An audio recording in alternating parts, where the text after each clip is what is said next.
नमस्कार बच्चों, स्वागत है आपका अपने YouTube channel smart career classes में। जैसा कि देख पा रहे हैं कि आज की जो क्लास होगी वो थोड़ी हटके होगी, मतलब जो हमारी केमिस्ट्री की जो पाठशाला चल रही है उसी से रिलेटेड है। अच्छा, कल की क्लास में हमने डिस्कस किया था, कल की जो क्लास गई थी लेक्चर नंबर 15 था। कल की क्लास का लेक्चर कौन सा था? लेक्चर नंबर 15 था। तो लेक्चर नंबर 15 में हमने डेनियल सेल के बारे में डिस्कस किया है। डेनियल सेल के बारे में बेसिक लेवल से चीज़ों को उठाया है। डेनियल सेल क्या है, डेनियल सेल की हमने संरचना बताई है।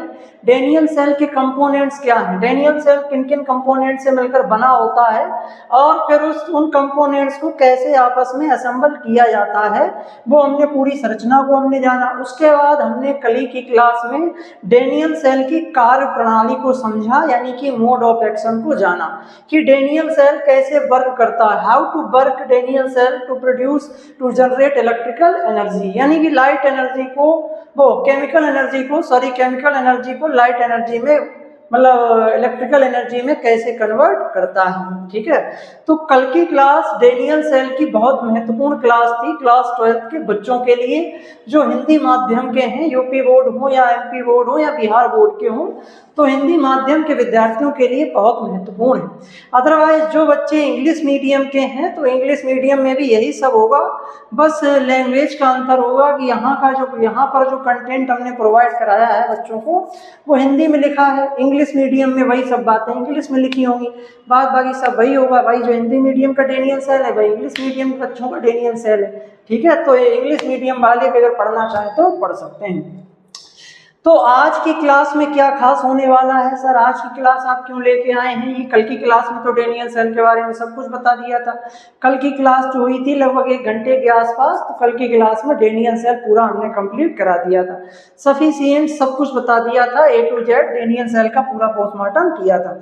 लेकिन आज की क्लास में हम क्या करेंगे, डेनियल सेल को और थोड़ा जो है बारीक से जानेंगे। डेनियल सेल के कुछ महत्वपूर्ण पॉइंट्स हैं जो बच्चों के मन में अक्सर सवाल रहते हैं। कोई भी बच्चा जो है थोड़ा टैलेंट टाइप का है, ठीक ठाक है और चीज़ों को सोचता है, समझता है। देखो, जो बच्चा सही से पढ़ता है, चीज़ों को समझता है, ठीक है, रटता नहीं, अपने कॉन्सेप्ट क्लियर करता है, तो उस बच्चे के मन में सवाल आते हैं, क्वेश्चन आते हैं। ठीक है, तो उन होशियार बच्चों के लिए, उन मतलब टैलेंटेड बच्चों के लिए, हालांकि हम तो यही चाहेंगे कि सभी बच्चे टैलेंटेड ही हों, लेकिन ऐसा पॉसिबल नहीं है। ठीक है, हर कोई टैलेंटेड हो जाएगा तो कैसे काम चलेगा? हर एक बच्चे का ब्रेन, माइंड, सोचने की क्षमता, पावर, ब्रेन कैपेसिटी अलग अलग होती है, लेकिन फिर भी पढ़े रहें। ठीक है, इस प्लेटफॉर्म का लाभ उठाएं, फ्री में उपलब्ध हैं अभी हम, तो पढ़ते रहें। यहाँ पर हर एक चीज़ों को बेसिक से उठा रहे हैं। तो उन टैलेंटेड बच्चों के मन में जो सवाल आते हैं, क्वेश्चंस आते हैं डेनियल सेल से रिलेटेड, तो उन क्वेश्चंस को आज के इस लेक्चर में कुछ हम डिस्कस करेंगे। अच्छा, ये जो सवाल होते हैं ये होते बेसिक लेवल के हैं, लेकिन इनके आंसर थोड़े जो है घुमा फिरा के होते हैं, बेसिक लेवल के ही होते हैं। जिन बच्चों का बेसिक मजबूत होता है तो वो बच्चे आसानी से इनको सॉल्व कर लेते हैं। ठीक है, तो पहली बात तो हम ये कहना चाहेंगे कि ये क्लास एक वैकल्पिक क्लास है, अल्टरनेटिव क्लास है। ठीक है, कैसी क्लास है? अल्टरनेटिव, यानी कि वैकल्पिक। बच्चे के मन के ऊपर है, बच्चा अगर देखना चाहे इस क्लास को तो देख सकता है, नहीं देख सकता है तो क्लास को स्किप करके जो लेक्चर नंबर 15 है, जो केवल क्लास 12 को ही जो है मतलब उसी के लिए तैयारी कर रहे हैं, जिनका मेन टारगेट ये क्लास 12 ही है। ठीक है, आगे का कुछ नहीं है, BSc MSc नीट वगैरह या JEE मेंस वगैरह, तो वो बच्चे लेक्चर नंबर 15 ही देख लें। ठीक है, उनके लिए सफिशिएंट है।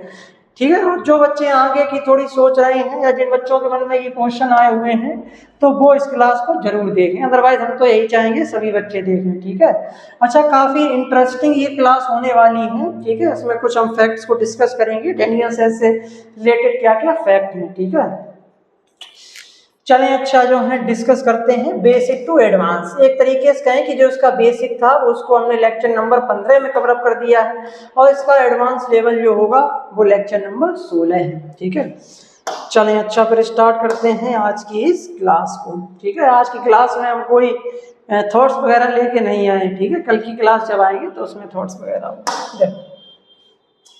लवण सेतु क्या है? पहली बात तो ये है कि हमें लवण सेतु के बारे में थोड़ा और डिस्कस करना है कि लवण सेतु क्या है। लवण सेतु पर एक लघु उत्तरीय क्वेश्चन बोर्ड परीक्षा में भी पूछा जाता है 12th लेवल पर, ठीक है, कि लवण सेतु क्या है, लवण सेतु का डेनियल सेल में क्या कार्य है या क्या इसका भूमिका है, ऐसे क्वेश्चन पूछे जाते हैं 2 या 3 नंबर में। तो लवण सेतु के बारे में थोड़ा यहाँ पे आज हम और डिस्कस करेंगे पहली बार। चलिए अच्छा डिस्कस करते हैं भाई लवण सेतु के बारे में। लवण सेतु के बारे में जैसा हमने कल बताया था कि एक डेनियल सेल का चित्र देख पा रहे हैं सभी बच्चे अपनी स्क्रीन पर। इसमें 2 बीकर लगे हुए हैं, एक बीकर में जो है ZnSO4 का विलयन है, दूसरे में कॉपर सल्फेट का विलयन है। ZnSO4 के विलयन में जिंक की छड़ डूबी हुई है, कॉपर सल्फेट के विलयन में कॉपर की छड़ डूबी हुई है। इस कच्च को हम जो है क्या नाम ये यहाँ पर मिस्टेक कर दी इन्होंने, यहाँ पर ये ऑक्सीकरण अर्धसेल इसको कहते हैं, ठीक है, और इस वाले को हम कहते हैं अपचयन अर्धसेल, ठीक है, क्योंकि यहाँ पर ऑक्सीकरण होता है, यहाँ पर अपचयन होता है। इसको बायां कक्ष कहते हैं, इसको दायां कक्ष कहते हैं, ठीक है। इसको हम एनोड कक्ष भी कहते हैं और इसको हम कैथोड कक्ष भी कहते हैं, ठीक है। तो इस दोनों पात्रों के कई नाम हैं जो हमने कल की क्लास में डिस्कस किए हैं बेहतरीन तरीके से, ठीक। तो ये डेनियल सेल है, यहाँ पर ये इलेक्ट्रॉनों का मूवमेंट को दिखाया गया है कि इलेक्ट्रॉन बाहरी परपथ में एनोड टू कैथोड की तरफ मूव कर रहे हैं और विद्युत धारा जो होगी, जो आई होगी, वो कैथोड से एनोड की तरफ मूव करेगी। आई का जो मूवमेंट होगा वो कैथोड से एनोड की तरफ होगा, ठीक है। और यहाँ पर ये वोल्ट मीटर लगा है, वोल्ट मीटर मेजर करेगा वोल्टेज को, करंट को या विभव को कि कितने मतलब वोल्ट की यहाँ पर विद्युत धारा बह रही है, इसका वोल्टेज कितना है, ठीक है। हालांकि विद्युत धारा को तो एम्पियर में मापा जाता है, लेकिन यहाँ पे विभव की बात करेंगे तो विभव को वोल्ट में मापा जाता है। तो इसमें जो विद्युत धारा बह रही है उसका विभव कितना है, वोल्ट कितना है। अच्छा, ये यहाँ पर लवण सेतु है, इसके बारे में इस क्लास में मतलब इस स्लाइड्स में डिस्कस करेंगे। लवण सेतु सभी बच्चे देख पा रहे हैं कि लवण सेतु यहाँ पर लगा हुआ है, साल्ट ब्रिज यहाँ पर लगा हुआ है, ठीक है। तो इसी लवण सेतु के बारे में आज हम अभी डिस्कस करेंगे। चलें अच्छा स्टार्ट करते हैं, बताएंगे भाई यहाँ लिखा है तो साथ साथ बताते चलते हैं, पढ़ते चलते भी हैं। देखो कह रहे हैं कि लवण सेतु क्या है, यानी कि what is salt bridge, zero level, ठीक है, जीरो लेवल से उठाएंगे। देखो सरल परिभाषा, यह कांच की बनी एक यू आकार की नली यू ट्यूब होती है। पहली बात तो इसकी संरचना की जब हम बात करते हैं तो एक लाइन में हम ये कह देते हैं कि लवण सेतु एक कांच की बनी हुई यू आकार की नली होती है, ठीक है। लवण सेतु एक कांच की बनी हुई यू आकार की नली होती है, जैसा कि आप देख पा रहे हैं, ठीक है। ये एक यू आकार की कांच की बनी हुई क्या है, नली है, और इस नली के यहाँ पर इसको कॉटन प्लग लगा के सील किया जाता है और उल्टा करके दोनों पात्रों के विलयनों में इसको डुबो दिया जाता है, ठीक है। तो पहली बात तो ये हो गई, इसकी सरल परिभाषा हो गई, यू आकार की एक नली। क्या इसका कार्य है, तो यह गैल्वेनिक सेल या वोल्टीय सेल या डेनियल सेल के दोनों बीकरों यानी कि ऑक्सीकरण और अपचयन अर्धसेलों के विलयनों को आपस में जोड़ने का काम करती है, ये इसका काम है।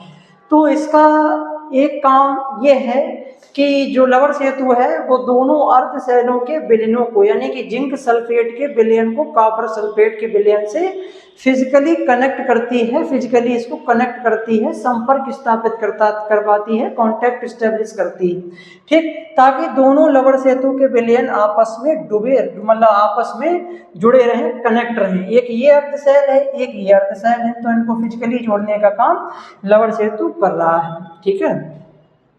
और देखें इसमें क्या लिखा है, लवण सेतु दोनों विलयनों के बीच आयनों के प्रवाह को संभव बनाता है जिससे परपथ पूरा होता है और गैल्वेनिक सेल कार्य करता है। ये इसके दूसरे जो इसका इम्पोर्टेंट वर्क है उसको बता दिया है कि आंतरिक परपथ में आयनों का गमन, जिसे हम आगे अभी डिस्कस करेंगे और कल भी डिस्कस किया था। चलें अच्छा इसका स्क्रीनशॉट ले लें, उसके बाद हम आगे बढ़ते हैं। देखें भाई यह किसका बना होता है। अब लवण सेतु के अंदर जो भरा होता है उसमें क्या भरा रहता है उसको हम डिस्कस करेंगे कि वो क्या होता है और वो क्यों भरा रहता है, उसका क्या रोल है, ठीक है। तो देखो जैसा कि हमने बताया था कि जो लवण सेतु होता है, साल्ट ब्रिज होता है, इसमें अक्रिय इलेक्ट्रोलाइट्स भरे रहते हैं, इनर्ट इलेक्ट्रोलाइट्स भरे रहते हैं, जैसे KCl है, KNO3 है, ठीक है, K2SO4 है या अमोनियम क्लोराइड है। इनको निष्क्रिय वैद्युत अपघट्ट कहते हैं, इनर्ट इलेक्ट्रोलाइट्स कहते हैं। क्यों? क्योंकि ये इस दोनों अर्धशैलों के विलयनों में उपस्थित वैद्युत अपघट्टों के साथ क्रिया नहीं करते हैं और ना ही ये दोनों इलेक्ट्रोडों यानी कि एनोड्स और कैथोड पर चल रही रासायनिक क्रियाओं में भाग लेते हैं। कुल मिला के केमिकली यानी कि रासायनिक रूप से ये निष्क्रिय होते हैं, इसीलिए इनको निष्क्रिय वैद्युत अपघट्ट कहते हैं, इनर्ट इलेक्ट्रोलाइट्स कहते हैं। ठीक है। अच्छा, इन इलेक्ट्रोलाइट्स को एक जेल जैसे पदार्थ जिसको हम एगार एगार या जिलेटिन कहते हैं, तो उसमें भर के जो है इसको रखा जाता है। ठीक, भरने के बाद ये जेल जैसा पदार्थ होता है, गाढ़ा होता है। ठीक है, वह इसको भर देते हैं। भरने के बाद इसको सील करने के लिए यहाँ पे देख रहे हैं कॉटन की प्लग लगा दी जाती है, ताकि जब इसको यहाँ पे उल्टा करके हम रखें तो ये जो है लवड़ जो इसके अंदर भरा हुआ है, जिलेटिन में लवड़ भरे हैं, वो बाहर बीकर के विलयन में ना आ जाए। ठीक है, तो इसलिए ऐसा किया जाता है। चलें, अच्छा इन्हीं सब बातों को लिखा गया है। देखें यह किसका बना होता है, बेसिक लेवल। लवण सेतु के अंदर मुख्य रूप से दो चीजें भरी होती हैं। पहला देखें, अक्रिय विद्युत अपघट्ट यानी कि इनर्ट इलेक्ट्रोलाइट्स। देखो इसमें जलीय लवण जैसे KCl, KNO3 या अमोनियम नाइट्रेट या अमोनियम क्लोराइड, ठीक है, भरे जाते हैं। अक्रिय का मतलब है कि ये लवण सेल के अंदर मौजूद जिंक या कॉपर के विलयन से कोई खुद रासायनिक क्रिया नहीं करते हैं, जैसा कि हमने बताया, इसीलिए इनको जो है निष्क्रिय वैद्युत अपघट्ट कहते हैं। ठीक, दूसरा देखें agar agar gel. Agar agar gel क्या होता है? यह समुद्री शैवाल सीवीड से मिलने वाला एक पाउडर होता है। ठीक है, समुद्री शैवाल होते हैं, ठीक है, जो एल्गी होते हैं, जो समुद्र में पाए जाते हैं, मैराइन एल्गी, ठीक है, तो उनसे मिलने वाला एक पाउडर होता है। ठीक है, एक चिपचिपा पदार्थ होता है। इसे गर्म पानी में और लवण के साथ मिलाकर नली में भरा जाता है, जो ठंडा होने पर जेली सेमी सॉलिड जैसा बन जाता है। एगर एगर पाउडर लिया जाता है, पाउडर में ये वैद्युत अपघट्ट मिला दिए जाते हैं, गर्म पानी में इसको जो है उसमें मिला दिया जाता है। जब वो पानी ठंडा हो जाता है तो ये गाढ़ी जो है लेई जैसा बन जाता है। ठीक है, काफी एक जेल जैसी इसकी संरचना हो जाती है। तो इसी को फिर हम इस ट्यूब में ले जाके भर देते हैं। ठीक है, तो ये इसका क्या हो गया, कंपोजिशन हो गया कि लवण सेतु की कांच की जो नली है उसमें क्या क्या हमने भरा है। फायदा क्या है? देखो, जेली बनने के कारण नली को उल्टा लटकाने पर भी इसके अंदर का लवण नीचे बीकर में गिरकर बहता नहीं है, बल्कि सिर्फ आयनों के आने और जाने का रास्ता देता है। यहाँ पर हमने एगर एगर जेल का प्रयोग क्यों किया, इसको भी जान लें। ठीक है, क्यों? क्योंकि ये जेल रूप में बन जाए। अगर कोई हम लिक्विड ले लेते और अगर उसको हम उल्टा करके रखते तो ये सब धीरे धीरे बहकर हमारा जो है जिंक सल्फेट और कॉपर सल्फेट के विलयनों में सब बह जाता, उसमें मिल जाता। ठीक है, तो इसीलिए यहाँ पर हमने जेल जैसे सबस्टांसेस को, जेल जैसे पदार्थ को लिया है, और लेने के बाद यहाँ पर फिर हम कॉटन का प्लग भी लगा देते हैं। ठीक है, जैसे ये देख रहे हैं, कॉटन के प्लग लगा देते हैं ताकि ये जो जेल है वो बाहर ना आए निकल के। लेकिन यहाँ से आयनों का गमन होता रहता है। जो कैटायन है, जो एनायन है, वो बाई डायरेक्शनल मोड में कैथोड टू एनोड और एनोड से कैथोड जाते रहते हैं। ठीक है, इतनी तो परमेबिलिटी इसकी होती है। कॉटन प्लग के बारे में वही जो हमने बताया, नली के दोनों सिरों पर रुई, ग्लास, बोल या कॉटन लगा दी जाती है ताकि जेली सुरक्षित रहे, नीचे की तरफ ना गिरे। ठीक है, तो ये हमने जाना लवण सेतु के कंपोजिशन के बारे में। ठीक है, चलें, अच्छा इसका स्क्रीनशॉट ले लें, इस पे क्वेश्चन पूछा जाता है बोर्ड परीक्षा में, इस पे क्वेश्चन आता है। ठीक है,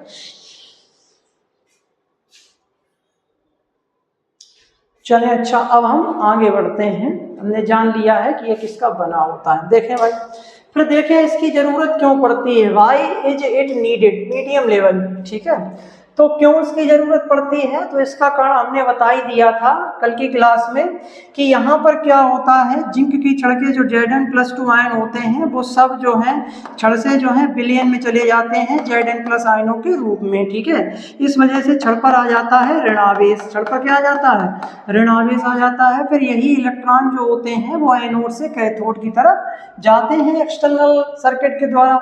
ठीक। तो यहाँ पर ऋण आवेश आ गया। अच्छा, यहाँ पर कॉपर सल्फेट के जो क्यूप्रिक आयन होते हैं वो क्षण की तरफ जो है मूव करते हैं, और यहाँ पर आके जो एनोड से कैथोड की तरफ जो ये जो इलेक्ट्रॉन आ रहे हैं, ठीक है, ये जो इलेक्ट्रॉन आ रहे हैं, ये इलेक्ट्रॉन इसको मिलते हैं, क्यूप्रिक आयन इसको एक्सेप्ट कर लेते हैं, ग्रहण कर लेते हैं, जिससे इनका क्या हो जाता है, अपचयन होता है। तो यहाँ पे अपचयन होगा, यहाँ ऑक्सीकरण होगा।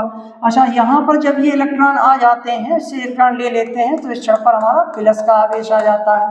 यहाँ पर Zn+2 आयनों की अधिकता हो जाती है। यहाँ पर किसकी अधिकता हो रही है, Zn2+ आयन की, और यहाँ पर अधिकता हो रही है SO4-2 की, क्योंकि जो कॉपर सल्फेट है, कॉपर सल्फेट के क्यूप्रिक आयन सब तो जा रहे हैं यहाँ पर, यहाँ जमा हो रहे हैं। सल्फेट आयन विलयन में उपस्थित है और इनके ऊपर कैसा चार्ज है, निगेटिव। तो ये जो विलयन होगा वो निगेटिवली चार्ज हो जाएगा, इसके ऊपर निगेटिव चार्ज आएगा, इसके ऊपर विलयन में पॉजिटिव चार्ज आएगा। विलयन की बात कर रहे हैं, विलयन में इसके ऊपर पॉजिटिविटी बढ़ती चली जाएगी, ठीक है, जो पॉजिटिविटी है वो लगातार बढ़ती चली जाएगी, यहाँ पर निगेटिविटी बढ़ती चली जाएगी। ऐसी कंडीशन में क्या होगा, इलेक्ट्रॉनों का जो परिवहन है, जो सर्किट है, वो रुकेगा। क्यों, ये धनावेशित आयन है, धनावेशित आयन इलेक्ट्रॉनों को रोकने लगेंगे, आकर्षित करेंगे। भाई माइनस वाला प्लस को अपनी तरफ आकर्षित करेगा, माइनस वाला प्लस की तरफ अपनी तरफ आकर्षित करेगा, तो ये इलेक्ट्रॉन जा नहीं पाएंगे। इधर माइनस माइनस हो जाएंगे, ठीक है, पूरे विलयन में। तो यहाँ पर इलेक्ट्रॉन भी माइनस, ये भी माइनस, तो माइनस माइनस एक दूसरे को क्या करेंगे, प्रतिकर्षित करेंगे। यहाँ पर आकर्षण होगा, यहाँ पर प्रतिकर्षण होगा, ठीक है। यहाँ से जा नहीं पाएंगे इलेक्ट्रॉन, यहाँ पर आएंगे तो यहाँ से धक्का लगा के पीछे भेजा जाएगा, उन्हें भागो पीछे, भागो यहाँ से, हटो यहाँ से, हमें जरूरत नहीं, ठीक है। तो इस तरीके से यहाँ पर इलेक्ट्रॉनों का परिवहन रुकेगा। तो इसको मेंटेन करने के लिए क्या जरूरी है कि इन आयनों को उदासीन किया जा सके, इन आयनों को उदासीन कर सकें। तो इनको उदासीन करने के लिए लवण सेतु के, भाई इसको हमें उदासीन करना है तो हमें क्या देने पड़ेंगे, निगेटिव आयन। तो लवण सेतु के जैसे क्लोराइड आयन है, नाइट्रेट आयन है, और कैथोड के सल्फेट आयन जो होते हैं वो कैथोड से एनोड की तरफ आते हैं और इसको क्या कर देते हैं, उदासीन कर देते हैं। अब आप उल्टा कर दीजिए, एनोड से कैथोड की तरफ आयनों का गमन होता है, यहाँ निगेटिविटी बढ़ रही है, तो यहाँ कैसे आयनों की जरूरत है, धनावेशित आयनों की। तो लवण सेतु के K+ हैं, अमोनियम आयन है, ठीक है, या सोडियम आयन है, तो ये, और एनोड के Zn+2 आयन, ये एनोड से कैथोड की तरफ मूव कर जाते हैं और यहाँ सल्फेट आयनों को उदासीन कर देते हैं, जिससे दोनों विलयनों को उदासीन कर दिया जाता है, इलेक्ट्रोन्यूट्रलिटी बना दी जाती है। इस ऐसा होने से क्या होगा, फायदा ये होगा, इलेक्ट्रॉनों का परिवहन रुकेगा नहीं, इलेक्ट्रॉनों का परिवहन लगातार चलता रहेगा, ठीक है, विद्युत ऊर्जा लगातार बनती रहेगी, ठीक है। तो ये है हमारा लवण सेतु का कार्य। देख लें, अच्छा आप जल्दी से, यही सब हमने लिखा है। देखो, यदि हम डेनियल सेल से लवण सेतु को हटा दें, समझे, तो सेल तुरंत काम करना बंद कर देगा, सेल तुरंत काम करना बंद कर देगा और करंट मिलना बंद हो जाएगा। ऐसा दो कारणों से होता है। पहला, परिपथ पूरा करना, ये कंप्लीटिंग द सर्किट। बाहरी तार केवल इलेक्ट्रॉनों को एनोड से कैथोड तक ले जाता है, ठीक है, बाहरी परिपथ, उसको एक्सटर्नल सर्किट कहते हैं। लेकिन सेल के अंदर का सर्किट यानी कि आंतरिक परिपथ, ये लवण सेतु और दोनों अर्ध सेलों का ये जो संपर्क है, ये भी एक सर्किट बन रहा है, जिसको हम इंटरनल सर्किट कहते हैं। इंटरनल सर्किट में क्या होता है, आयनों का गमन होता है बाई डायरेक्शनल, एनोड से कैथोड और कैथोड से एनोड, ठीक है। तो आंतरिक परिपथ तब तक पूरा नहीं होता जब तक दोनों विलयन आपस में जुड़े ना हो, तो इनको जोड़ना बहुत जरूरी है। लवण सेतु आंतरिक परिपथ को पूरा करता है, लवण सेतु इन दोनों विलयनों को आपस में जोड़ देता है, ठीक है। लवण सेतु आंतरिक परिपथ को पूरा करके सेल को कार्यशील बनाता है और करंट प्रवाह को संभव बना रहने देता है। करंट प्रवाह लगातार कंटिन्यू रहता है, रुकता नहीं, ठीक है। तो ये हमारा हो गया लवण सेतु का कार्य, ठीक है।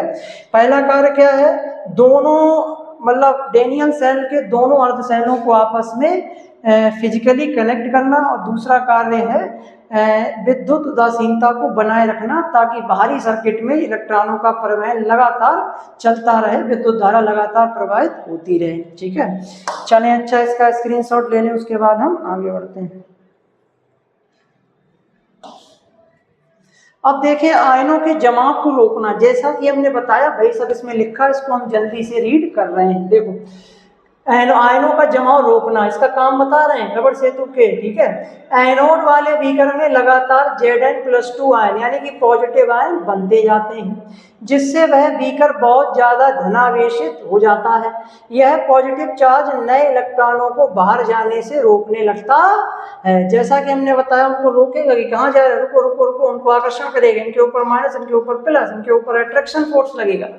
कैथोड वाले बीकर की बात करते हैं। कैथोड वाले बीकर में क्यूप्रिक आयन खत्म होते जाते हैं और केवल सल्फेट आयन, निगेटिव आयन बचते हैं, जिससे वह बीकर बहुत ज्यादा ऋणावेशित हो जाता है। यह नए आने वाले इलेक्ट्रॉनों को दूर धकेलता, उनको धक्का लगाता है कि वापस जाओ। नतीजा, इलेक्ट्रॉन का बहना रुक जाता है और करंट जीरो हो जाता है। जिस मकसद के लिए इसको डिजाइन किया गया है वो मकसद पूरा नहीं हो पाता है, विद्युत ऊर्जा नहीं बन पाती, ठीक है। लवण सेतु का सार क्या है? लवण सेतु का कार्य, लवण सेतु का मुख्य कार्य आयनों के असंतुलन को कम करना है। आयनों के असंतुलन को कम करना है कि एक तरफ पता लगे जो है धनावेशित एक तरफ पॉजिटिविटी हो गई, खूब एक तरफ निगेटिविटी हो गई, तो ये जो असंतुलन हो रहा है, डिसबैलेंस हो रहा है, इसको बैलेंस कर दिया जाता है ताकि इलेक्ट्रॉन का प्रवाह, करंट लगातार बना रहे। आयनों का प्रवाह Zn+2 आयन बड़े से मतलब धनावेशित बढ़ता है, इलेक्ट्रॉन रुकते हैं। वही बात आयनों के प्रभाव को छोटे से मतलब जो है फैक्ट में लिखा गया है।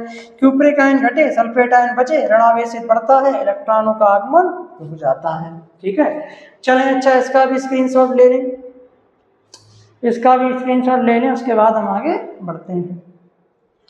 अच्छा, एक बात और बच्चों जो हैं हम कहना चाहेंगे कि जो बच्चे क्लास 12th में हैं और जिन बच्चों को केमिस्ट्री से डर लगता है, केमिस्ट्री को एक बोरिंग सब्जेक्ट समझते हैं या केमिस्ट्री को कठिन समझते हैं कि केमिस्ट्री हमारे पल्ले आने वाली नहीं है, केमिस्ट्री हम नहीं समझ पाएंगे, ठीक है, तो एक बात ध्यान रखें कि एक बार रतन सर की यानी कि केमिस्ट्री की जो पाठशाला जो मतलब क्लास चल रही है, इसके आप एक चैप्टर को पूरा देखें, प्लेलिस्ट को फॉलो करें और इस पूरे चैप्टर को देखें, उसके बाद महसूस करें, उसके बाद देखें कि आपकी केमिस्ट्री में क्या सुधार हो रहा है, कितनी आपको केमिस्ट्री समझ में आ रही है, ठीक है। जहाँ तक मेरा विश्वास है कि हमारे पढ़ाने का जो तरीका है, मोड ऑफ टीचिंग है, वो ज़्यादातर बच्चों को समझ में आएगा, ठीक है, क्योंकि बच्चे कमेंट पास नहीं करते हैं, ठीक है, तो पता नहीं लग पाता है।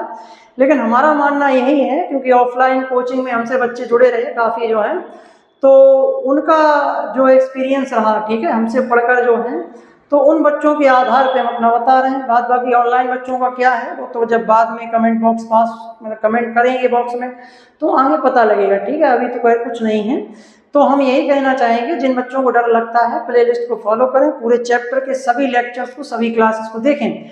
जैसे बिलियन वाला चैप्टर हमने पूरा करा दिया है, तो बिलियन में जो 15-16 लेक्चर्स गए हैं, पूरे चैप्टर को देखें।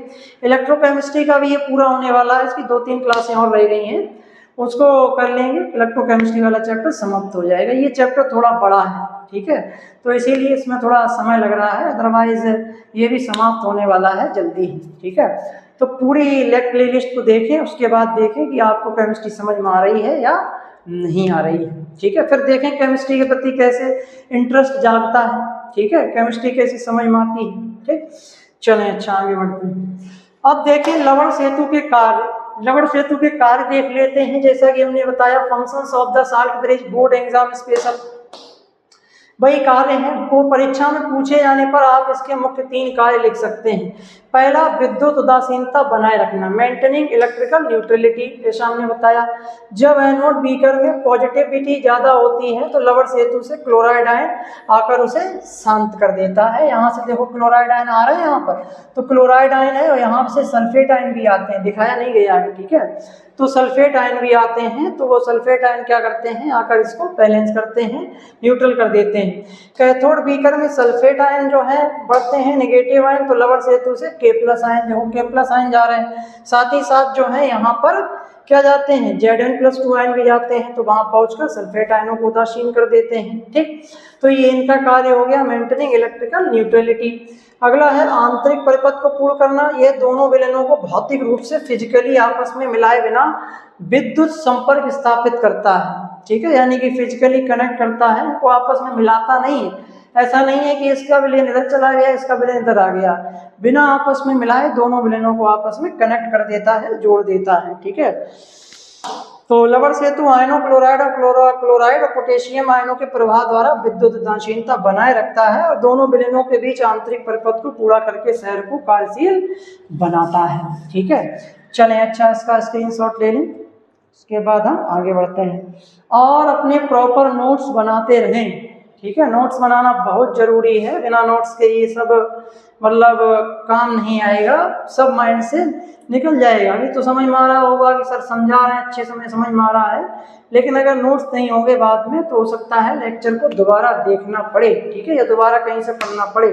नोट्स बने होंगे, जब भी ज़रूरत होगी नोट्स उठाया, एक बार रिवाइज कर लिया, पेपर देने चले गए, चाहे वो आपके बोर्ड एग्ज़ाम हो या जो स्कूल में ही मतलब कॉलेज स्तर पे जो एग्ज़ाम्स होते हैं, इंटरनल एग्ज़ाम्स, ठीक है, एनुअल जो एग्ज़ाम्स होते हैं तो उनमें भी लिख सकते हैं, तो उनमें काम आएगा। आप देखो यहाँ पर हम देखते हैं लवण सेतु का चयन कैसे करते हैं। ये एडवांस लेवल का क्वेश्चन है, IIT नीट कॉन्सेप्ट। ठीक है, ये IIT नीट कॉन्सेप्ट है। ठीक है, ये यहाँ पर ज़्यादा, हालांकि इसमें बोर्ड का तो इसका इस्तेमाल नहीं, लेकिन फिर भी इसको देखो।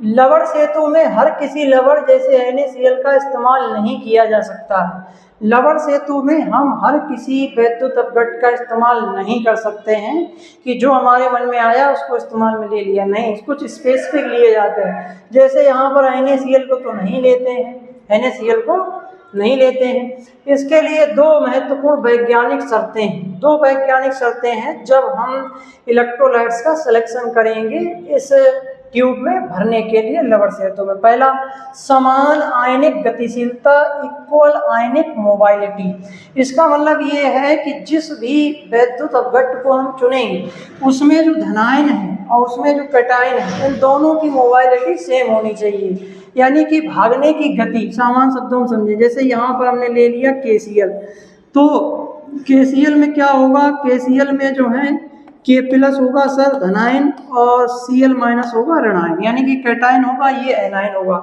तो इन दोनों के भागने की जो गति है, जो मोबाइलिटी का जो रेट है, वो इक्वल होना चाहिए।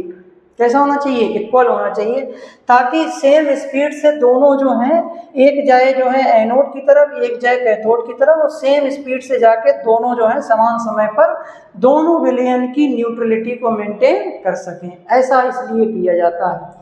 ठीक है, ऐसा नहीं लेंगे विद्युत अपघट्ट की एक तेजी से भाग रहा है, एक धीमी गति से भाग रहा है। NaCl के साथ ऐसा ही।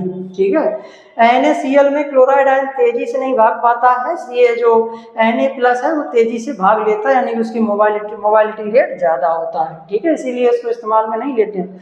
तो देखो लवण सेतु में उसी लवण को चुना जाता है जिसके धनायन और ऋणायन भागने की गतिशीलता बिल्कुल बराबर हो लगभग, ताकि दोनों बीकरों में उदासीनता को ये एक साथ मेंटेन कर सकें, एक साथ दोनों को न्यूट्रल कर सकें। ठीक है, चलें अच्छा इसका स्क्रीनशॉट ले लें। ठीक है, तो ये मतलब हमने बताया कि जब भी चयन करेंगे तो इस बात का ध्यान रखेंगे। ठीक है, ये मोबाइलिटी दोनों की बराबर होनी चाहिए। अपवाद भाई देखें, यहाँ पर एक अपवाद है। ठीक है, एक्सेप्शन है। देखें, यदि सेल के इलेक्ट्रोड सिल्वर, ध्यान से देखना, ये क्वेश्चन बोर्ड परीक्षा में पूछा जाता है 1 या 2 नंबर में, अभी बताएं कैसे पूछा जाता है। यदि सेल के इलेक्ट्रोड सिल्वर Ag या थैलियम, ठीक है, Ti के बने हों तो लवण सेतु में KCl का प्रयोग नहीं करते हैं। ठीक है, वैसे तो नॉर्मली हम करते हैं, KCl का उपयोग किया जाता है, ये एक उत्तम जो है इनर्ट इलेक्ट्रोलाइट्स है, और K+ और Cl- आयनों की गतिशीलता भी लगभग बराबर है। लेकिन अगर ये इलेक्ट्रोड हमारे Ag यानी कि सिल्वर और थैलियम के बने हैं तो ऐसी कंडीशन में हम लवण सेतु में KCl का उपयोग नहीं करते हैं। क्यों नहीं करते हैं, आइए देखते हैं। KCl का क्लोराइड आयन सिल्वर के साथ मिलकर AgCl का सफेद अवच्छेद बना देता है। क्या बना देता है, सफेद अवच्छेद। यहाँ पर ये Ag है, ये एनोड की तरह काम करेगा, तो Ag+ आयन विलयन में जाएंगे। ठीक है, और अगर हमने यहाँ पर KCl ले लिया तो यहाँ पर आएगा K, वो क्लोराइड आयन, KCl का जो Cl- है वो यहाँ आ जाएगा, और Ag और ये दोनों आपस में क्रिया कर जाएंगे, बना देंगे AgCl यानी कि सिल्वर क्लोराइड, जो कि इसका सफेद अपक्षेप बनेगा, व्हाइट प्रेसिपिटेट बनेगा। ये क्या करेगा, ये लवण सेतु के मुंह पे रुकावट पैदा कर देगा। यहाँ पर जो आप देख रहे हैं, जहाँ पे हम क्वार्टर प्लग लगाते हैं, यहाँ पर ये जमा हो जाएगा, यहाँ पर ये इकट्ठा होने लगता है, जिस वजह से इस पूरे इस मतलब लवण सेतु के मार्ग को ये अवरुद्ध कर देगा, ब्लॉक कर देगा, और आयनों का जो मूवमेंट हो रहा है वो रुक जाएगा। आयनों का मूवमेंट रुकेगा, इलेक्ट्रॉनों का जो है परिवहन रुक जाएगा, पूरा हमारा ये सिस्टम फेल हो जाएगा। ठीक, तो इसलिए इसका उपयोग नहीं करते हैं। तो देखो भाई लिखा है AgCl का सफेद अवक्षेप बना देगा, जिससे लवण सेतु के मुंह पे रुकावट आ जाएगी और सेल चौक हो जाएगा। एकदम सामान्य शब्द हम लिख दिया है, चौक होने का मतलब ब्लॉक हो जाएगा, बंद हो जाएगा। ठीक है, ऐसी स्थिति में KNO3 का उपयोग किया जाता है। ऐसी स्थिति में KCl के स्थान पे किसका उपयोग करेंगे, KNO3 का करते हैं। तो बच्चों क्वेश्चन कैसे पूछा जाएगा, सुनो क्वेश्चन, क्या कारण है कि डेनियल सेल में लवण सेतु में जब इलेक्ट्रोड सिल्वर तथा थैलियम के बने होते हैं, ठीक है, तो KCl का उपयोग क्यों नहीं किया जाता है, या क्या कारण है कि जब डेनियल सेल में सिल्वर और थैलियम के इलेक्ट्रोड प्रयोग किए जाते हैं तो लवण सेतु में KCl का उपयोग क्यों नहीं किया जाता है। तो इसका कारण हमने बता दिया है कि KCl के क्लोराइड आयन, ठीक है, Ag के साथ सिल्वर के साथ क्रिया करके AgCl का सफेद अवक्षेप बना देते हैं, जो लवण सेतु की जो मुंह होता है, जो उसका ओपनिंग होती है, इसको ब्लॉक कर देते हैं और आयनों का परिगमन रुक जाता है। KCl के स्थान पर हम KNO3 का यूज कर लेते हैं, ठीक है, यानी कि पोटेशियम नाइट्रेट का। ठीक है, तो इसलिए इसका उपयोग नहीं करते हैं। तो ये क्वेश्चन बड़े काम का है, सभी बच्चे लिख लें। KCl का प्रयोग करने से AgCl का सफेद अवक्षेप बनता है, जो लवण सेतु जिससे बाधित हो जाता है। ठीक, चलें, अच्छा स्क्रीनशॉट ले लें, बेहतरीन सा क्वेश्चन है, 2 या 3 नंबर पे पूछा जा सकता है। ठीक है, सरल सा क्वेश्चन है।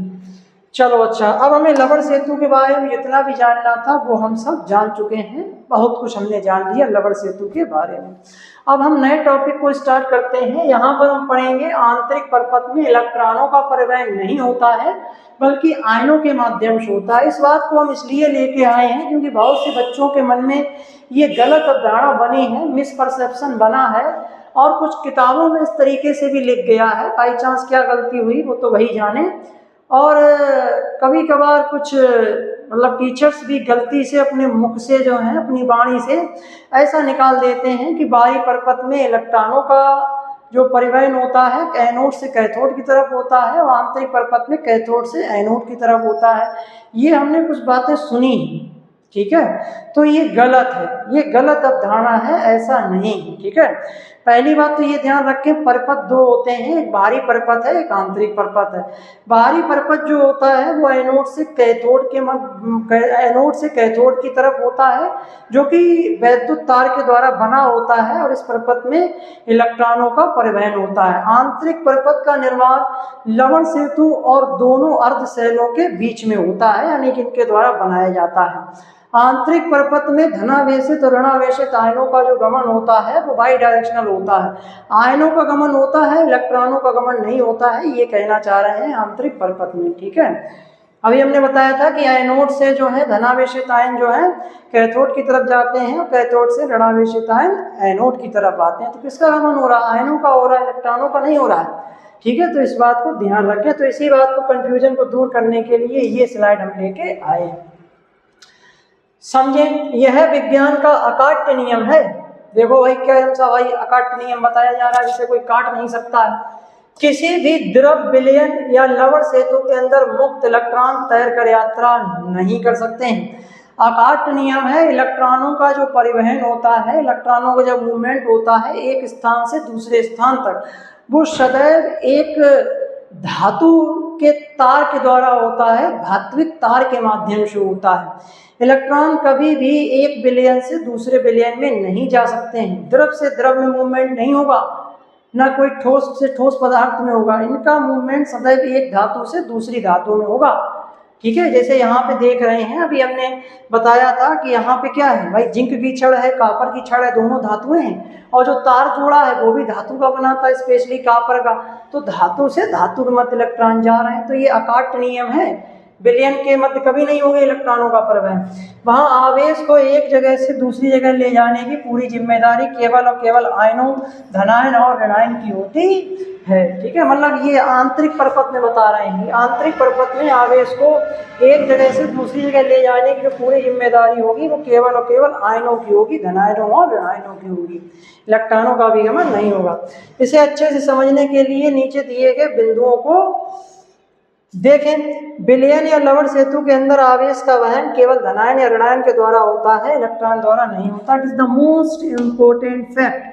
ठीक है, और कुछ लिखें या ना लिखें लेकिन ये बात जरूर लिख लें। ठीक है, कि विलयन या लवण सेतु के अंदर जो आवेश का जो परिवहन होता है धनावेश और ऋणावेश का, वो मतलब धनावेशित और ऋणावेशित आयनों के द्वारा होता है, ना कि इलेक्ट्रॉनों के द्वारा। ठीक है, इस बात को गांठ बांध लें। ठीक है, चलें अच्छा स्क्रीनशॉट ले लें, उसके बाद आगे बढ़ते हैं। अगला देखिए, भारी बनाम आंतरिक परपथ का अंतर। इस स्लाइड में और बेहतरीन तरीके से समझाया गया है, इसको जल्दी से रीड आउट करते हैं।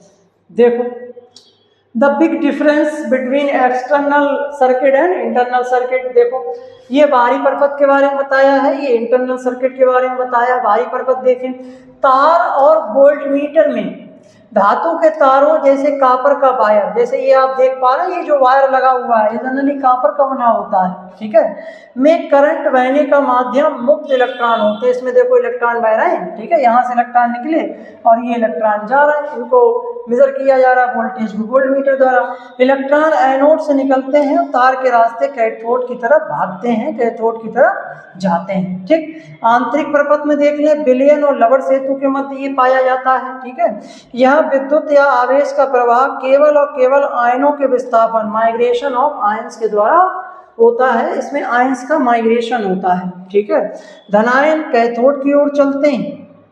धनायन कहाँ चलते हैं? धनायन कैथोड की ओर चलते हैं। सही है, जो धनायन यहाँ पर होंगे Zn+2 आयन होंगे वो हमारे जो है एनोड से कैथोड की तरफ जाएंगे, और ऋणायन जो होंगे वो एनोड की तरफ चलते हैं। ठीक है, तो ये बात यहाँ पे लिखी हुई है। तो ये हमारा यहाँ पर क्या हो गया कि बाहरी परपथ और आंतरिक परपथ के बारे में जो भी होता है उसको इस स्लाइड में लिखा गया है। चलिए अच्छा इसका स्क्रीनशॉट ले लें, उसके बाद हम आगे बढ़ते हैं। ये यहाँ पे मिस्टेक है। ठीक है, स्लाइड में यहाँ SO4 नहीं होंगे भाई, SO4 यहाँ होंगे। ठीक है, यहाँ पे Zn+2 आयन होंगे, SO4 यहाँ पर भी जो है होंगे। ठीक है, लेकिन कम मात्रा में होंगे, लेकिन प्रचुर मात्रा में SO4 यहाँ पर होंगे। ठीक है, क्योंकि Zn+SO4 का यहाँ पे विलयन लिया गया है इसलिए। ठीक है, चलिए अच्छा, अब हमारा जो क्वेश्चन था बाहरी परपथ और आंतरिक परपथ में वो हमने क्लियर कर दिया है। बस इतना ध्यान रखना, बाहरी परपथ में इलेक्ट्रॉनों का गमन होता है एनोड से कैथोड की तरफ, और आंतरिक परपथ में आयनों का गमन होता है बाई डायरेक्शनल। ठीक है, दोनों दिशाओं। अब हम देखेंगे बिजली कहाँ बनी। ये जनरल सा क्वेश्चन है, जनरल सा क्वेश्चन भाई। इतना हमने पढ़ लिया है डेनियल सेल के बारे में। ठीक है, लेकिन हमें ये सर बताइए यहाँ बिजली कहाँ बन रही भाई। ये दुनिया भर का ताम झाम किया गया है। गैल्वेनिक सेल एक प्रकार का कैसा सेल है? ठीक है, एक मतलब डेनियल सेल एक प्रकार का गैल्वेनिक सेल है, वोल्टीय सेल है, जिसका कार्य है केमिकल एनर्जी को इलेक्ट्रिकल एनर्जी में बदलना। तो जरा सर हमें ये बताइए कि इलेक्ट्रिकल एनर्जी कहाँ बनी? इलेक्ट्रिकल एनर्जी कहाँ बनी? विद्युत ऊर्जा कहाँ बन रही है? इसमें कहीं नहीं बन रही है, मैं दुनिया नहीं देखी बन रही हूँ। ठीक है, तो चलिए देखते हैं कैसे बनी वो बिजली। ठीक है, देखो तो बिजली कहाँ बनी, द लोकेशन बताओ। देखो, बिजली कहीं बाहर से नहीं आती। बिजली बाहर से क्यों आएगी भाई? बाहर से आएगी तो फिर इस सिस्टम को हमने क्यों लगाया? बिजली एनोड की छड़ यानी कि जिंक की राड की सतह पर बनती है। कहाँ पर बनती है? एनोड यानी कि जो जिंक सल्फेट का विलयन है, जो ऑक्सीकरण सेल है, अर्ध सेल है, एनोड कक्ष है, उसमें जो जिंक की ये जो छड़ डूबी हुई है। ठीक है, जिंक की छड़ की सतह पर बिजली बन रही है, और वो बिजली बन रही है ऋणावेशित आयनों के रूप में। किस रूप में बन रही है बच्चों? ऋणावेशित इलेक्ट्रॉनों के रूप में, ऋणावेशित इलेक्ट्रॉनों के रूप में बन रही है। यहाँ पर भाई ऋणावेशित हमारे क्या हैं? इलेक्ट्रॉन ही तो हैं। जो Zn परमाणु हैं वो अपने इलेक्ट्रॉनों को छोड़कर त्याग कर कहाँ जा रहे हैं? सब विलयन में जा रहे हैं, इलेक्ट्रॉन सब यहीं छोड़े जा रहे हैं। तो इस छड़ पे ये जो इलेक्ट्रॉन इकट्ठे होते चले जा रहे हैं, बस यही बिजली है। क्या है? यही बिजली है। तो जिंक की रॉड की सतह पर बनती है, यहाँ पर करंट का जन्म होता है। करंट का जन्म का मतलब यहीं पे इलेक्ट्रॉन मतलब जो इकट्ठे हो रहे हैं, एक्यूमुलेट हो रहे हैं। करंट का जन्म एनोड की सतह पर होता है, बाहर से नहीं आता है। तो यहाँ पर देखो बिजली बन गई, ठीक है। चलें अच्छा और हम देखते हैं इसके बारे में। देखिए बिजली कैसे बनी, the magic of chemistry. Magic of chemistry को देखते हैं कि केमिस्ट्री की मदद से कैसे हम बिजली को बनाते हैं। स्टेप 1, जिंक का लालच। इसे एक कहानी की तरह समझिए। देखो जिंक एक ऐसी धातु है जिससे इलेक्ट्रॉन अपने पास रखना पसंद नहीं है। जिंक एक ऐसी धातु है जिसे इलेक्ट्रॉन अपने पास रखना पसंद नहीं है। यानी कि जिंक एक एक्टिव धातु है, एक एक्टिव मेटल्स है जो बहुत जल्दी अपने इलेक्ट्रॉनों को त्याग कर ऑक्सीकृत होना पसंद करती है, ऑक्सीकृत होकर खुश रहती है, ठीक है। जैसा कि जानते हैं ये Zn है, इसकी रिएक्शन हमने बताई है कि ये Zn+2 और +2 इलेक्ट्रॉनों को त्याग देगा और ये जो हमारा Zn+2 बना है ये एकदम हैप्पी हो जाएगा, हैप्पी, ठीक है। तो ये इलेक्ट्रॉनों को त्याग कर खुश रहना पसंद करेगा। धातु है, धातु भाई अच्छी है, उत्तम धातु भाई है, तो जितनी अच्छे से अपने इलेक्ट्रॉनों को त्याग दे। तो एक जिंक एक उत्तम धातु है इस मामले में।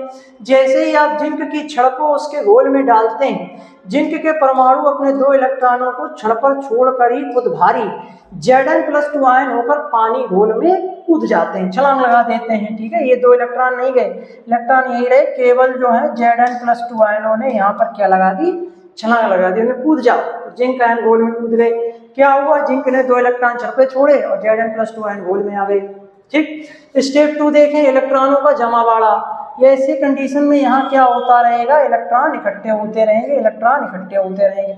अब जिंक की छड़ पर करोड़ों इलेक्ट्रॉन अकेले बच गए, जिंक की छड़ पर करोड़ों इलेक्ट्रॉन अकेले बच गए। बस यही है, जब बहुत सारे इलेक्ट्रॉन एक जगह जमा हो जाते हैं तो वह ऋणात्मक विभव, नेगेटिव पोटेंशियल या प्रेशर पैदा हो जाता है। एक प्रकार का यहाँ पर आवेश जनरेट हो जाएगा, विभव जनरेट हो जाएगा।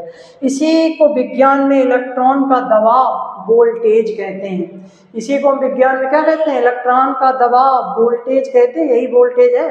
कहते हैं कि वोल्टेज कम आ रहे हैं, घरों में गर्मियों के दिनों में कहते हैं वोल्टेज स्लो आ रहे हैं, वोल्टेज नहीं आ रहे हैं। तो वोल्टेज मतलब क्या, इलेक्ट्रॉनों का परिवहन धीमा हो रहा है, ठीक है। इलेक्ट्रॉनों का परिवहन धीमा हो रहा है, इलेक्ट्रॉन कम है, इसी वजह से वोल्टेज कम है, प्रेशर कम है, वो वैद्युत भाग बल कम है, ठीक है। तो इसी को हम विज्ञान में इलेक्ट्रॉन का दबाव कहते हैं। तीसरा देखिए, कॉपर का बुलावा। कॉपर का बुलावा आ जाएगा, यहाँ पर इलेक्ट्रॉन है ज़्यादा और कॉपर की छड़ पर इलेक्ट्रॉनों की है कमी। तो ऐसी कंडीशन में चीज़ें सदैव अपनी उस सांद्रता से निम्न सांद्रता की ओर जाएंगी। यहाँ निरा इलेक्ट्रॉन है, इलेक्ट्रॉनों कमी है, वायर यहाँ लगाई दिया है, वायर के माध्यम से इलेक्ट्रॉन जो है एनोड से कैथोड की तरफ भागेंगे। देखो दूसरी तरफ कॉपर के आयनों के इलेक्ट्रॉनों की सख्त जरूरत है, ये अपने 2 इलेक्ट्रॉनों को खो के आया है, पहला इलेक्ट्रॉन लाओ। जैसे ही आप दोनों छड़ों को बाहर से एक तांबे के तार से जोड़ते हैं, जिंक की छड़ पर जमा इलेक्ट्रॉन कॉपर के आयनों की तरफ भागने का रास्ता मिल जाता, उन्हें एक रास्ता मिल गया, भागो भागो भागो, यहाँ तो बहुत भीड़ है इलेक्ट्रॉनों की, यहाँ भागो, ठीक है। तो इस तरीके से हम भागने लगते हैं। जैसे देखा होगा स्कूलों में जब छुट्टी होती, क्लास में बच्चे भरे रहते हैं, जैसे ही बेल लगती है तुरंत बच्चे निकल के बाहर की तरफ भागते हैं। तो वैसे यहाँ समझ लें कि यहाँ बच्चे बैठे हुए छड़ पे, जैसे घंटी लगी वैसे तार के माध्यम से, गेट के माध्यम से भागने लगे, बाहर निकल गए, ठीक है, ऐसे समझ लें, ठीक है। अब देखो क्या होगा, जब ये इलेक्ट्रॉन यहाँ से यहाँ की तरफ जाएंगे, ठीक है, तो इलेक्ट्रॉन तेजी से वायर के थ्रू जा रहे हैं। इन इलेक्ट्रॉनों का जब गमन होगा तो इन इलेक्ट्रॉनों की जो गतिज ऊर्जा है, ये जो भाग रहे हैं, इस ऊर्जा की सहायता से यहाँ पे लगा दिया जाएगा एक वोल्ट मीटर। उस वोल्ट मीटर में मेजर कर लिया जाएगा उस विद्युत धारा को, उस वोल्टेज को, विभव को मेजर कर लिया जाएगा। अब यहाँ पे चाहे आप वोल्ट मीटर लगाए, चाहे यहाँ पे कोई आप बल्ब लगा दें, बल्ब लगा होगा तो जैसे जैसे इलेक्ट्रॉन गुजरते रहेंगे वो बल्ब जलता रहेगा। तो बल्ब क्यों जल रहा है भाई, यहाँ पे बिजली है ना भाई, बिजली से ही तो बल्ब जलेगा, कि कोई जादू मंत्र यहाँ हो रहा है, बिजली जनरेट हुई तभी यहाँ पे बल्ब जल रहा है, ठीक है। तो बन गई बिजली, क्या बन गई, बिजली बन गई। तो इस तरीके से फिर यहाँ पर क्या है, बिजली का निर्माण होगा। देखो यही जादू है रसायन विज्ञान का, जहाँ अदृश्य इलेक्ट्रॉन हमारी दुनिया को ऊर्जा देते हैं। बड़े बड़े जो जैसे हमारे घरों में जो बिजली आती है, तो इसी मैकेनिज्म पे बिजली का निर्माण किया जाता है, इसी क्रियाविधि पे किया जाता है निर्माण। हालांकि ये सिस्टम काफ़ी बड़े लेवल पे लगाए जाते हैं, रेडियल सेल तो नहीं होता है, इसी तरीके के और सिस्टम लगे होते हैं। तो इसी स्तर पर इलेक्ट्रॉनों का बहुत बड़ी संख्या में एक स्थान से दूसरे स्थान जो है भेजा जाता है, इसी को हम क्या कहते हैं, बिजली कहते हैं, ठीक है। चलिए अच्छा, स्क्रीनशॉट लेना चाहें तो ले सकते हैं। तो एक कहानी के रूप में हमने समझा कि बिजली कैसे बनी, बिजली चली कैसे, तो बिजली भाई चली तार के माध्यम से, कैसे चली, देखो the flow of current, electron का भागना, जिंक की छड़ पर इलेक्ट्रॉनों का प्रेशर इतना ज्यादा था कि वे तार के रास्ते एनोड से कैथोड की तरफ बंदूक की गोली की तरह भागते हैं। समझो किस रूप में लिखा गया, बंदूक की गोली, ठीक है। फायर जब किया जाता है इतनी तेजी से भागते हैं, जब इतनी तेजी से भागेंगे तो ऊर्जा होगी। आप इस बात को ऐसे समझ लें जैसे बांध देखा, डैम, पानी के जो बांध होते हैं तो पानी को एक जगह रोका जाता है, ठीक है, एक जगह रोका जाता है, बड़े बड़े चैनल। अब आप उन चैनल को खोल दीजिए, फिर जो पानी भागेगा रफ्तार से, कोई भी भारी भरकम चीज, ठीक है, कितना भी शक्तिशाली कुछ भी उसके आगे लगा दिया जाए पानी के आगे, उस पानी के आगे वो अपने आप को रोक नहीं पाएगा, जो भी होगा वो पानी सबको बहा के ले जाएगा। तो पानी के पास क्या है, ऊर्जा, पानी के पास क्या है, ऊर्जा। जल के अणुओं की जो गतिज ऊर्जा है वो सभी को बहाकर ले जाएगी। ठीक उसी प्रकार यहाँ पे समझ लीजिए इलेक्ट्रॉन, इलेक्ट्रॉन करोड़ों की संख्या में बहुत तेजी से भागेंगे बिजली की बंदूक की गोली की तरह। तो यहाँ पे क्या उत्पन्न होगी, ऊर्जा, उसी से ये बिजली बनेगी। ठीक, बल्ब का जलना, जब ये इलेक्ट्रॉन तार के बीच लगे बल्ब या वोल्ट मीटर से होकर गुजरते हैं तो उनकी गतिज ऊर्जा, इस बात को ध्यान रखें, इलेक्ट्रॉनों की जो गतिज ऊर्जा है वो बदल जाती है विद्युत ऊर्जा में। यहाँ पर हमें एक बात और पता चल रही है बच्चों कि हम जानते हैं कि जो इलेक्ट्रिकल, जो केमिकल एनर्जी है, पास ध्यान से सुने, ये बात बताएगा कोई नहीं जो हम बता रहे हैं, ठीक है, क्योंकि आज के समय में बच्चे ही नहीं रहे पढ़ने वाले, तो टीचर भी नहीं रहे बताने वाले। देखो, तो यहाँ पर हम जानते हैं कि केमिकल एनर्जी को चेंज किया जाएगा इलेक्ट्रिकल एनर्जी में, यही तो हो रहा है। लेकिन chemical energy direct electrical energy में चेंज नहीं हो रही है, केमिकल एनर्जी पहले कन्वर्ट की जा रही है काइनेटिक एनर्जी में। किसमें चेंज हो रही है, काइनेटिक एनर्जी में। भाई केमिकल एनर्जी को काइनेटिक एनर्जी, गतिज ऊर्जा, एंड देन गतिज ऊर्जा को चेंज किया गया इलेक्ट्रिकल एनर्जी में, ठीक है, यही तो हुआ। भाई केमिकल, इलेक्ट्रॉनों के पास ऊर्जा कहाँ से आई, इन जिंक के धातुओं से इलेक्ट्रॉन त्याग कर आए, इलेक्ट्रॉनों के पास ऊर्जा होती है, वो ऊर्जा होगी गतिज ऊर्जा, और उसी ऊर्जा के माध्यम से जब ये भागेंगे तो वही ऊर्जा का कन्वर्जन होगा इलेक्ट्रिकल एनर्जी में। तो ये बात ध्यान रखें, रासायनिक ऊर्जा को पहले चेंज किया जाएगा गतिज ऊर्जा में, देन उसके बाद इलेक्ट्रिकल एनर्जी में, ठीक है। तो उसकी गतिज ऊर्जा से बल्ब जगमग उठता है और बिजली चालू हो जाती है। भाई बन गए बिजली, लीजिए बिजली, यही सब चीज़ों के यहाँ पे लिखा गया। इलेक्ट्रॉन जब बल्ब से गुजरते हैं तो ऊर्जा देते हैं, बल्ब चमकने लगता है, जलने लगता है और बिजली चालू हो जाती है, ठीक है। इलेक्ट्रॉन एनोड से कैथोड की तरफ बहते हैं, बल्ब को ऊर्जा देकर उसे जला देते हैं, फायर कर देते हैं, जलाइए भाई। छोटे से उदाहरण में पूरा सार, छोटे से उदाहरण को यहाँ दिखाया गया है इस पूरी बात को समझाने के लिए। देख लें, जैसे पानी हमेशा ऊंचाई से ढलान की ओर बहता है, जैसा हमने बांध वाला एक एग्जांपल दिया है, यहाँ पर एक झरने का दे दिया गया है, ठीक है, ऊंचाई से ढलान की ओर बहता है। वैसे ही इलेक्ट्रॉन, जिंक की छड़ ज्यादा प्रेशर, एनोड से कॉपर की छड़ कम प्रेशर, कैथोड की ओर बहते हैं। इलेक्ट्रॉनों के इसी बहने, फ्लो को हम बिजली कहते हैं। क्या कहते हैं, बिजली कहते हैं, यानी कि करंट कहते हैं, ठीक है। तो इसी को हम क्या कहते हैं, बिजली कहते हैं, करंट कहते हैं, ठीक है। तो ये जो इलेक्ट्रॉन बह रहे हैं तेजी से, यही बिजली है। इलेक्ट्रॉनों का बहना ही बिजली। हमारे घरों में जो बिजली आ रही है, तारों में बिजली बह रही है, तो बिजली आ रही है, इसका मतलब ये कहोगे ना इलेक्ट्रॉन बह रहे हैं, ठीक है। और बिजली कुछ नहीं, इलेक्ट्रॉनों का बहना ही बिजली है। जब बिजली चली जाएगी इलेक्ट्रॉनों का बहना रुक जाएगा, जब बिजली आ जाएगी इलेक्ट्रॉन पुनः बहने लगेंगे, बस आ गई बिजली, ठीक है। तो इसी भाव को हम क्या कहते हैं, बिजली कहते हैं। चित्र देखो लगा हुआ है भाई, ऊंचाई वाला, आपने समझ में।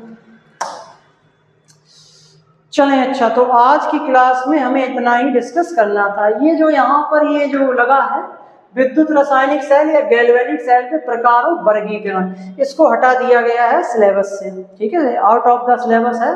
लेकिन इन सब बातों को हम पढ़ेंगे बैटरीज में, ठीक है, जब हम बैटरियां पढ़ेंगे, क्योंकि 12th लेवल में क्लास 12 में बैटरियां पढ़ेंगे, बैटरीज के बारे में पढ़ेंगे। उसमें प्राथमिक सेल, द्वितीयक सेल और ईंधन सेल के बारे में हम डिस्कस करेंगे बहुत जल्द, ठीक है। एक क्लास और हम लेंगे सेल विभव या मानक सेल विभव के बारे में, उससे न्यूमेरिकल क्वेश्चन बनते हैं, ठीक है, इंटर में। तो 2 टाइप के क्वेश्चन बनते हैं और बता देंगे क्या होता है, न्यूमेरिकल करा देंगे तो वो हो जाएगा। उसके बाद हम बैटरी पढ़ेंगे, बैटरी के बाद फिर हम पढ़ेंगे संक्षारण पढ़ लेंगे एक दिन, ठीक है, कोराइजन वगैरह उस पर टिप्पणी पूछते हैं। और फिर लास्ट में पढ़ेंगे विद्युत रासायनिक श्रेणी, electrochemical series, one of the most important topic of this chapter, ठीक है। रासायनिक अभिक्रियाओं को अगर सही से समझना है, रासायनिक अभिक्रियाओं के प्रति अपनी समझ को विकसित करना है, केमिस्ट्री के प्रति अपने आप को समझदार बनाना है, समझ विकसित करना है, चीज़ों को समझना है, तो विद्युत रासायनिक श्रेणी को पढ़ना बहुत जरूरी है, ठीक है। तो वो पढ़ने उसके बाद देन हमारा ये चैप्टर फिनिश हो जाएगा, ठीक है। तो इन सब बातों को हम बैटरीज में डिस्कस कर लेंगे, ठीक है। आज की क्लास हम इतना ही रखते हैं। क्लास कैसी लगी, ठीक है, कमेंट बॉक्स में टाइप करके ज़रूर बताएं हमें, ठीक है। क्लास कैसी लगी कमेंट बॉक्स में टाइप करके ज़रूर बताएं, ठीक है। क्लास कैसी लगी कमेंट बॉक्स में टाइप करके ज़रूर बताएं। बाकी प्रॉपर नोट्स बनाते रहें, ठीक है, प्रॉपर नोट्स बनाते रहें, फेयर कॉपी बनाते रहें, ठीक है। और बच्चों के साथ मतलब अपने जो फ्रेंड्स हैं, आपके जो दोस्त हैं, उनके साथ लेक्चर्स को, प्लेलिस्ट को शेयर करें। अगर वो देखें तो अच्छी बात है, ठीक है, उनका भला ही होगा, क्योंकि पॉजिटिविटी जो है आगे बढ़ाई जाती है, सकारात्मक चीज़ों को आगे फैलाने की ज़रूरत होती है। लेकिन जो नेगेटिव चीज़ें होती हैं उन्हें कोई व्यक्ति फैलाता नहीं जल्दी, ना किसी से कहना पड़ता है कि नेगेटिविटी को आप स्प्रेड कीजिए। नकारात्मक चीज़ें, नकारात्मक विचार, नकारात्मक वस्तुएं जो भी है वो ऑटोमेटिक बहुत तेज़ी से फैलता है, ठीक है। सोशल मीडिया का आज का ये युग है। हर बच्चा जो है, जिस बच्चे के हाथ में मोबाइल फ़ोन जाता है तो वो ये सोचता है कि हमारे हाथ में ये क्या जादुई चीज़ आ गई, ये पहली बार मिला है, ठीक है, ये बड़ा हमारे काम का है।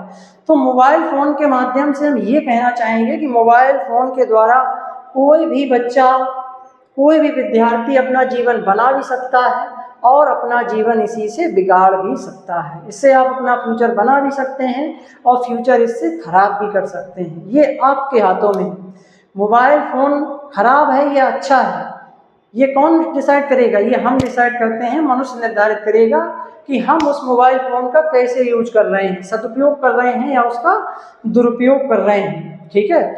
सोशल मीडिया के समय में नकारात्मक, जैसा हमने बताया कि जो नेगेटिविटी है वो बहुत तेज़ी से स्प्रेड करती है, लेकिन जो पॉजिटिविटी है इसको स्प्रेड करवाना पड़ता है, ठीक है, स्प्रेड करवाना पड़ता है, बोल बोल कर, कह कह कर, ठीक है, तब जाके लोग कहीं जाके जो है सकारात्मक चीज़ों से जुड़ते हैं, ठीक है। तो यही है, जुड़े रहें हमारे साथ, पढ़ते रहें, ठीक है, खुश रहें, मुस्कुराते रहें, ठीक है, हंसते हंसते पढ़ें और चीज़ों से यहाँ से जो है एक्सपीरियंस लें, चीज़ों को रटें नहीं, ठीक है, कॉन्सेप्ट अपने क्लियर करें। पढ़ने का आनंद, पढ़ने में मज़ा तभी है जब चीज़ों को सही से समझा जाए, हर एक कॉन्सेप्ट को क्लियर किया जाए, वरना रटने वाला कॉन्सेप्ट नहीं होना चाहिए। रटोगे तो चीज़ें बोझ लगेंगी, पढ़ाई हमको एक बोझ लगेगी, ठीक है। तो रटना नहीं है, चीज़ों को समझें सही से, ठीक है। चलें, आज की क्लास के लिए इतना ही, धन्यवाद। मिलते हैं अगली क्लास में एक छोटे से ब्रेक के बाद, तब तक के लिए गुड बाय।